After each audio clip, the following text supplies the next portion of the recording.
येऊन सांगितले की आम्ही जो आहेत आम्ही अनकंडिशनल काँग्रेसला सपोर्ट करायला तयार आहोत। वळूयात पुढच्या बातमीकडे। मंत्री छगन भुजबळांची तब्येत खालावली। प्रकृती अस्वस्थ झाल्याने भुजबळांनी दौरा रद्द केला। भुजबळांना अचानक पोटात दुखू लागल्याची माहिती आहे।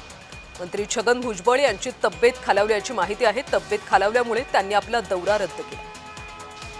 सविस्तर अपडेट्स घेऊयात आमचे प्रतिनिधी किरण गोटूर यांच्याकडून। किरण, भुजबळ यांना अस्वस्थ वाटू लागले अशी माहिती आहे। सध्या त्यांची प्रकृती नेमकी कशी? आज खरं तर मंत्री छगन भुजबळ हे नाशिक दौऱ्यावरती होते। विविध कार्यक्रमांना ते याच्यात उपस्थित राहणार होते, पण अचानक त्यांची तब्येत बिघडली अशा पद्धतीचं माहिती मिळते। त्यांच्या पोटामध्ये त्रास होत असल्याने एका नाशिक मधल्या हॉस्पिटलला जाऊन त्यांनी प्राथमिक हे तपासणी केली आणि त्यानंतर ते मुंबईकडे आता रवाना होतील अशा पद्धतीचं माहिती मिळते। त्यामुळे एकूणच अचानक त्यांची तब्येत बिघडल्याने आजचे सर्व कार्यक्रम जे आहेत ते भुजबळांनी रद्द केल्याचं आपल्याला बघायला मिळत आहे।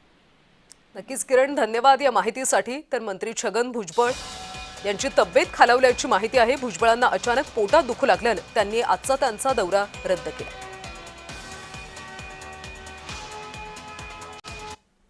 बातमी आता सोलापूरमधून आहे। सोलापूर महापालिकेच्या सर्वसाधारण सभेमध्ये राडा झाला। स्वीकृत सदस्यांच्या निवडीवरून भाजप आणि विरोधकांमध्ये गोंधळ पाहायला मिळाला। शिवसेना गट